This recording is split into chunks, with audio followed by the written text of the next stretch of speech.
네, 안녕하세요. 저는 고려대학교 감염내과 최원석입니다. 최근 우리나라와 또 외국에서 조류인플루엔자가 발생하면서 이에 대한 걱정과 관심이 많아진 것으로 알고 있는데요. 오늘은 조류인플루엔자에 대해서 말씀을 드려보고자 합니다. 먼저 인플루엔자와 조류인플루엔자가 어떻게 다른지에 대해서 말씀을 드리겠고요. 조류인플루엔자가 전 세계적으로 또 우리나라에서 어떤 발생 현황을 보이는지 말씀을 드리겠습니다.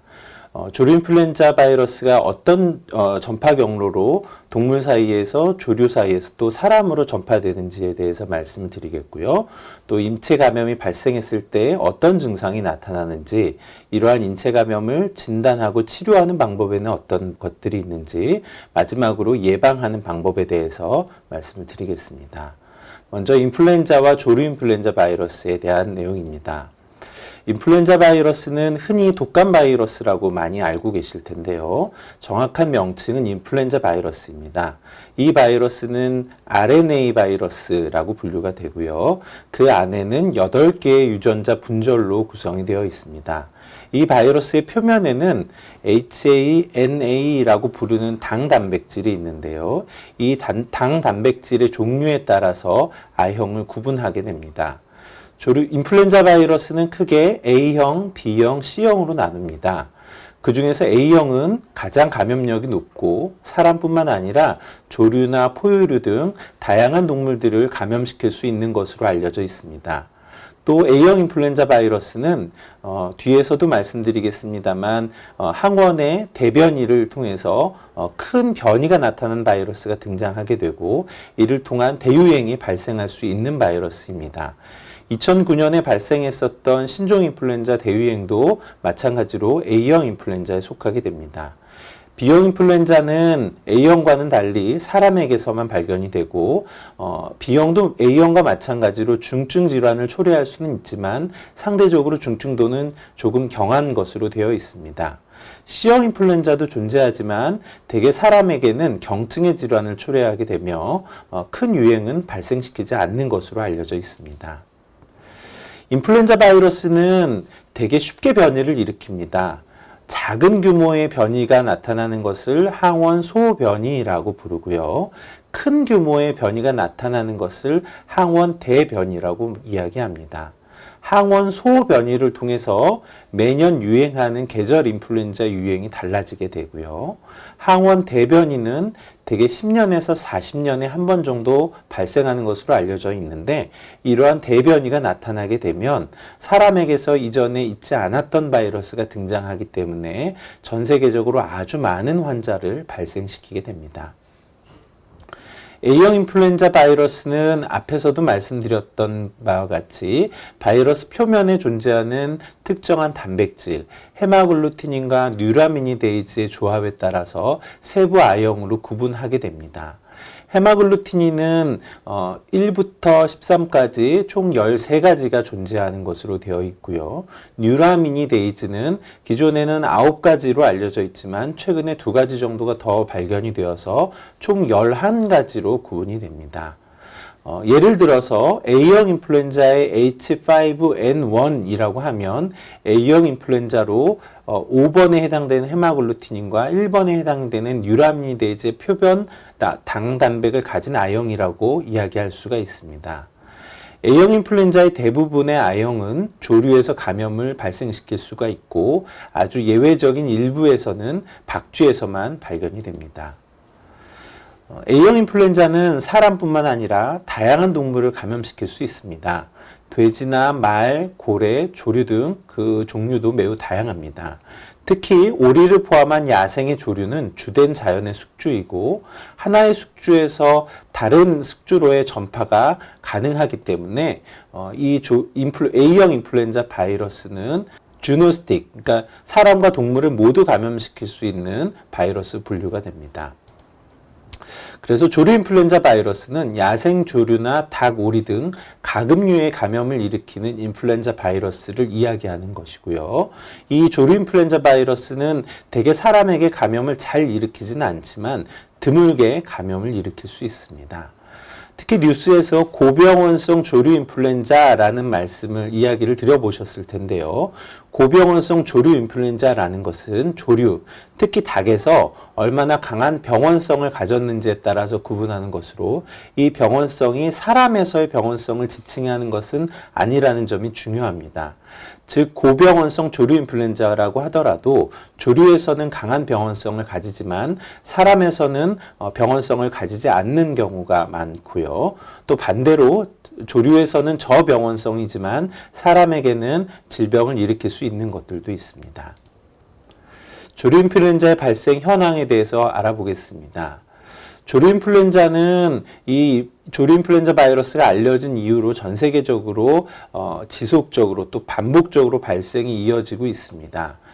특히 가금류에서의 발생은 2016년 10월부터 최근까지의 발생 현황을 보고한 표를 보아서도 알 수 있듯이 매주 새로운 감염, 새로운 발생이 계속 이어지고 있는 것을 알 수 있고 또 2017년 4월 현재 전 세계적으로 여러 지역에서 발생이 이루어지고 있는 것을 알 수 있습니다. 우리나라의 경우에는 2003년에 A형 H5N1 감염이 처음 보고가 되었고 최근까지 이 조류 인플루엔자 발생의 가금류에서의 발생이 계속 보고가 되고 있습니다.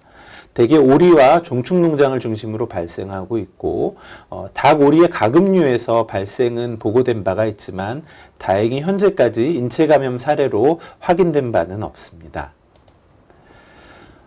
조류 인플루엔자 바이러스 중에서 사람에게 감염을 일으키는 것 중 가장 중요한 것이 H5N1인데요. H5N1은 1997년 홍콩에서 처음 확인된 이후 2003년부터 세계보건기구가 관심을 갖고 발생 양상을 모니터링하고 있는 바이러스입니다. 이 바이러스는 2017년 3월까지 총 전 세계적으로 858명 정도의 환자를 발생시켰고 이 중 453명이 사망한 것으로 보고가 되고 있어서 치명률이 50%를 넘는 중증의 감염을 유발하는 것으로 알려져 있습니다.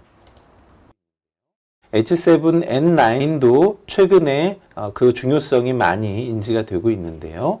H7N9 조류 인플루엔자 바이러스는 주로 중국에서 발생이 보고가 되고 있고 2017년 3월까지 현재 총 1,300여 명의 환자가 발생했고 이 중 약 3분의 1 정도가 사망한 것으로 알려지고 있습니다. 조류 인플루엔자 바이러스의 전파 경로에 대해서 알아보겠습니다. 가금류 내에서의 전파는 직접 접촉이 가장 중요한 전파 경로입니다. 감염된 닭의 분변에는 아주 많은 농도의 바이러스가 들어있기 때문에 소량의 분변으로도 많은 감염 가금을 만들 수가 있습니다. 그래서 이러한 분변에 오염된 차량이나 사람, 사료, 관리기구 등을 통해서 전염이 일어날 수가 있겠고 아주 가까운 거리에 있어서는 오염된 쥐나 야생조류, 또 오염된 물이나 사료, 또 비말, 오염된 공기 중의 부유물 등을 통해서도 전파가 가능합니다. 장거리의 전파, 국가에서 국가 또 지역에서 지역으로의 전파는 주로 야생 철새 이동에 의해서 일어나는 것으로 추정이 되고 있습니다. 조류 인플루엔자 바이러스가 발생한 국가로부터 발생하지 않은 국가로의 유입에 있어서 오염된 닭고기나 오리고기, 생계란의 유입 또는 여행객을 통한 유입도 주의해야 할 전염 경로로 알려져 있습니다. 인체 감염은 흔히 발생하지는 않지만 발생하게 되는 경우에는 대개 직접적인 접촉이 가장 주된 감염 경로입니다. 조류 인플루엔자 바이러스에 감염된 가금류와 직접 접촉을 하였거나 또는 감염된 조류의 배설물, 분비물에 오염된 물건과의 접촉을 하는 경우에 감염이 될 수 있습니다. 단지 이것을 만진다고 하여서 감염되는 것은 아니고요. 대개 이 바이러스가 사람의 눈이나 코, 입 안쪽에 부드러운 살, 이것을 점막이라고 부르는데요. 점막을 통해서 신체 내로 침투하면 감염이 발생할 수 있습니다.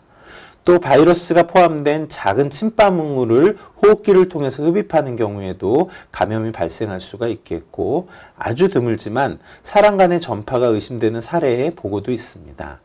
다만 현재까지의 조류 인플루엔자 바이러스는 사람 간에 쉽게 전파가 일어나고 있지는 않는 상태이고요. 추후에 바이러스가 변이를 일으키는 경우에는 사람 간의 전파가 쉽게 일어날 가능성도 있습니다. 조류 인플루엔자가 발생하는 시기에는 닭고기나 오리고기를 섭취해도 되는지에 대해서 걱정을 하시는 경우가 많은데요. 대개 조류 인플루엔자에 걸린 닭이나 오리는 다 살처분을 하기 때문에 실제로 시중에 유통될 가능성은 매우 낮습니다. 또 만에 하나 유통이 된다고 하더라도 이 바이러스는 열에 매우 취약하기 때문에 75도 이상의 온도로 5분 이상 가열하게 되면 안전하게 섭취할 수 있겠습니다. 조류 인플루엔자 바이러스의 인체 감염 증상에 대해서 알아보겠습니다. 먼저 조류에서의 감염이 발생하는 경우에는 야생 조류에서는 감염되었을 때 증상이 없이 지나가는 경우도 있지만 닭이나 칠면조 또는 사육하는 이러한 조류에 있어서는 바이러스의 감수성이 되게 높고 감염된 바이러스가 고병원성인 경우에는 다양한 증상을 일으키면서 대개는 폐사하는 형태로 이어지게 됩니다.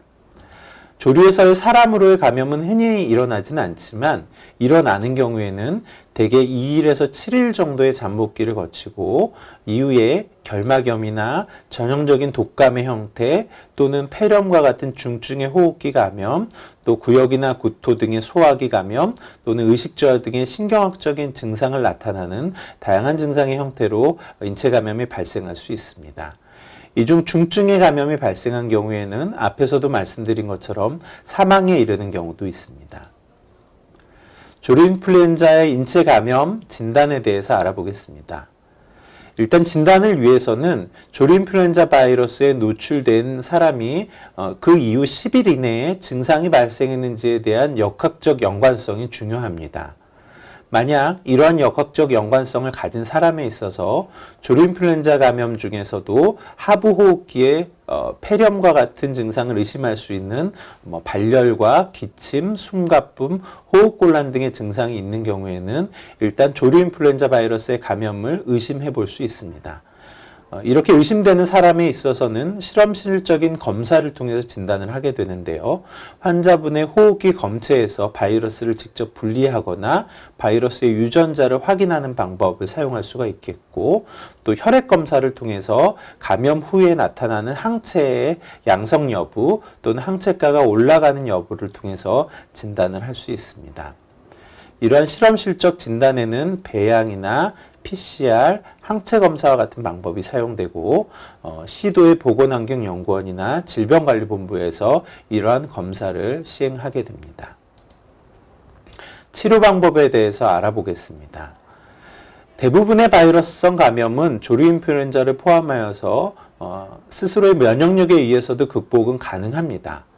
해열제나 수액치료와 같은 대증적인 요법은 일반적으로 모두 적용되는 방법이 되겠습니다. 인플루엔자 바이러스는 다행히 사용할 수 있는 항바이러스제가 있기 때문에 가능한 증상 발생 후 48시간 이내에 조기에 항바이러스제를 투여하는 것이 효과적입니다.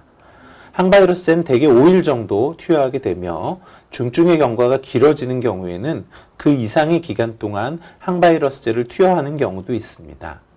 세균을 겨냥해서 사용하는 항생제의 경우에는 일반적으로는 필요하지 않지만 폐렴을 동반하고 있거나 2차적인 세균 감염이 동반된 경우에는 사용할 수 있습니다.